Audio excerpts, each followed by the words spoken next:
কোরআনে কারীমের মধ্যে সর্বপ্রথম পর্দা পুরুষদের করতে মহিলাদের করতে বলেননি, আগে বলেছেন পুরুষদের। হে পুরুষেরা, তোমরা তোমাদের দৃষ্টিকে অবনত রাখো, তোমাদের লজ্জাস্থানকে হেফাজত করো। এই যে দুইটা কথা, দৃষ্টিকে অবনত রাখা আর লজ্জাস্থানের হেফাজত করা, এটাই আমার আপনার জান্নাতে যাওয়ার একটা সুগম পথ। জোরে বলি সুবহানাল্লাহ। আমরা জানি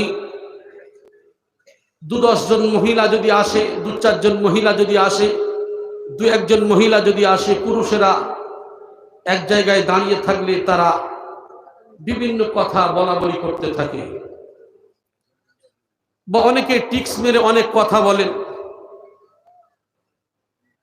যে যেমন ইফতিজিং করা, এগুলি আমাদের সমাজে আছে না নাই?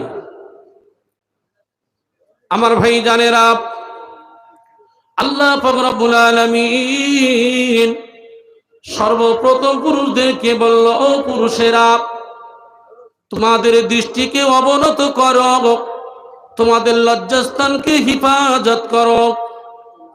কারণ একজন পুরুষ যদি একজন মহিলার দিকে অনবরত ভাবে যদি তাকায়, তাহলে তার বিভিন্ন দিক থেকে যৌনের একটা চাহিদা আসবে। এই জন্য করে বলা হলো, ও পুরুষেরা, তোমরা যখন তোমাদের কোনো মহিলার দিকে দৃষ্টি পড়বে, তোমাদের দৃষ্টিটা অবনত করে দাও, দ্বিতীয়বারে তোমরা তার দিকে তাকাবে না। তাহলে আমাদের কি বলা হলো? এই দৃষ্টিকে অবনত করা, লজ্জাস্থানকে হেফাজত করা।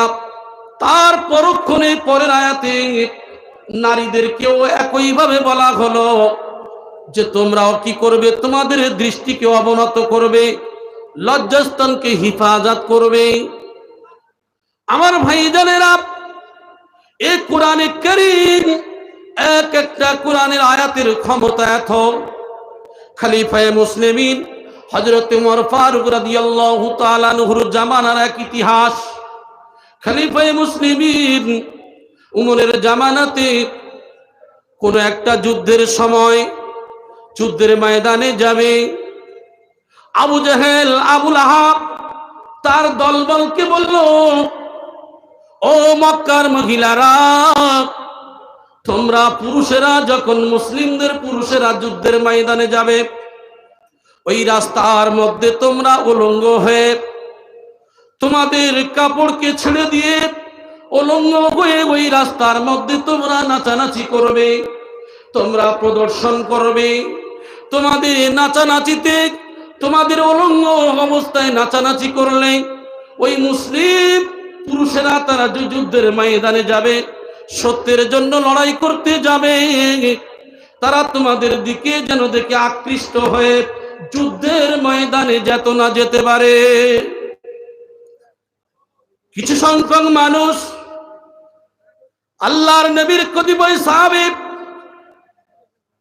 চলে গেলেন যুদ্ধের ময়দানে যাওয়ার সময়, দেখতে পেলেন প্রতিমধ্যে অনেক মানুষ, মহিলারা তারা উলঙ্গ হয়ে নাচতে শুরু করে দিল। ওই সময় তারা ফিরে এসে খলিফায়ে মুসলিমিন হযরত ওমর ফারুক রাদিয়াল্লাহু তাআলা আনহুকে বললেন, ইয়া খলিফায়ে মুসলিমিন উমর, আমরা যে রাস্তা দিয়ে যাচ্ছিলাম, ওই রাস্তা দিয়ে যেতে যেতে যেতে যেতে দেখতে পেলাম ওই রাস্তার মধ্যে অধিকাংশ মহিলারা তারা উলঙ্গ হয়ে নাচতে শুরু করে দিয়েছে, আমরা ওই রাস্তা দিয়ে কেমন করে যাব? খলিফায়ে মুসলিমিন হযরত ওমর ফারুক রাদিয়াল্লাহু তাআলা আনহু ওই সময় বলেছিল, ও আল্লাহর নবীর সাহাবীরা, ওরে আমার সঙ্গী সাথীরা, শোনো, তোমরা কি কোরআনের দিকে লক্ষ্য করো নাই? তোমরা কি কোরআনের এই আয়াতের দিকে লক্ষ্য করো নাই? কুল্লিল মুমিনিনা ইয়াগুদ্দু মিন আবসারিহিম ওয়া ইয়াহফাযু ফুরুজাহুম যালিকা আযকা লাহুম ইন্নাল্লাহা কাবীরুম বিমা ইয়াসনাউন। সূরা নূরের 30 নম্বর আয়াতের দিকে কি লক্ষ্য করো নাই? এই আয়াতে কারিমাকে স্মরণ করিয়ে দিয়ে বললেন, তোমাদের দৃষ্টিটা অবনত করবে, তোমাদের লজ্জাস্থানকে হিফাজত করবে। এই উপদেশ যখন দিলেন, একবার নয়, দুইজন নয়, এই করতে করতে কতিপয় মানুষ তারা অগ্রসর হয়ে গেল। তারা চলতে শুরু করলেন। ওই রাস্তা দিয়ে যখন যায়, মাথাটা নত করে আর এই কোরআনের আয়াত পড়তে পড়তে তারা অগ্রসর হয়। সমস্ত মহিলারা তারা প্রদর্শন করে, আকৃষ্ট করার জন্য তারা নাচানাচি শুরু করে দিয়েছে। খলিফায়ে মুসলিমিন উমর ফারুক রাদিয়াল্লাহু তাআলা আনহু পিছে রয়েছেন, আল্লাহর নবীর সাহাবারা সব সম্মুখে চলতে শুরু করলেন। প্রতিমধ্যে চলতে চলতে তারা একের পর এক সব পার হয়ে গেল। খলিফায়ে মুসলিমিন উমর রাদিয়াল্লাহু তাআলা আনহু তিনিও পার হয়ে গেলেন। ওই সময় পিছন থেকে একজন মহিলা গিয়ে খলিফায়ে মুসলিমিন উমরের জামার আস্তিনটা টেনে ধরেছেন। ইয়া খলিফায়ে মুসলিমিন উমর, আপনি কি আমাদের চেহারা দেখতে পান না? আমরা হলাম মক্কার সবথেকে সুন্দরী মহিলা, আমাদের দিকে কি তোমাদের দিকে একবার মনটা আকৃষ্ট হয় না? আমাদের এই উলঙ্গ অবস্থায় আমরা যে নাচানাচি করি, আমাদের দিকে তোমাদের মন কি একবার কাড়ে না? খলিফায়ে মুসলিমিন উমর বলেছিলেন, খলিফায়ে মুসলিমিন উমর ওই সময় বলেছিলেন, শোনো শোনো ও মক্কার মহিলারা, আমরা কোরআনের এমন একটা আয়াতে কারিমা পাঠ করেছি, কোরআনের এমন একটা আয়াত আমাদের জীবনে আমল করে ফেলেছি। তোমরা মক্কার সুন্দরী মহিলা যতই হও না কেন, চাঁদের থেকে সুন্দরী মহিলা যদি আমাদের সম্মুখে নাচানাচি করে, তবু আমাদের মনে একটু কিছু হবে না। জোরে বলি সুবহানাল্লাহ। ওই মুসলিম মহিলা একজন নয়, দুইজন নয়, কম বেশি 400 থেকে 450 মহিলা, তারা সঙ্গে সঙ্গে বলছে, ইয়া খলিফায়ে মুসলিমিন উমর, একটু আপনি অপেক্ষা করেন, অপেক্ষা করেন।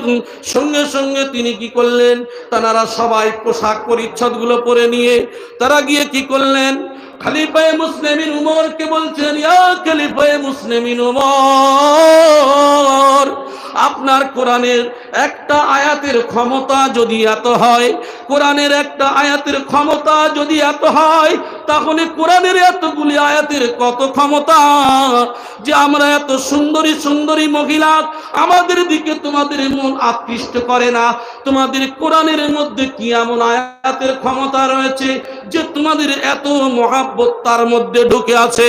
এই বলে একজন নয়, দুইজন নয়, 400 থেকে 450 মহিলা খলিফায়ে মুসলিমিন উমরকে বলছে, উমর, আমাদের হাতে হাত দিয়ে ইমানি কলেমা পড়িয়ে নিন। আশহাদু আল্লা ইলাহা ইল্লাল্লাহু ওয়াহদাহু লা শারীকা লাহু ওয়া আশহাদু আন্না মুহাম্মাদান আবদুহু ওয়া রাসূলুহু। সবাই ইমানের কলেমা পড়ে নিলেন। তাহলে কোরআনের একটা আয়াতের ক্ষমতাতে 400 থেকে 450 মহিলা যদি ইমানের কলেমা আনতে পারে, আজকের আমরা মুসলমানের ঘরে জন্মগ্রহণ করেছি, আমরা মুসলমান, কোরআনের কত আয়াত প্রত্যেক দিন শুনি। কোরআনের আয়াতগুলি শোনার পরে একটা একটা করে জীবনে যদি বাস্তবে রূপ দিতে পারতাম, আজকের আমাদের সমাজে থাকতো না হিংসা, আমাদের সমাজে থাকতো না বিবাদ, আমাদের সমাজে থাকতো না ঝগড়া, আমাদের সমাজে থাকতো না পরের জায়গা মেরে খাওয়া।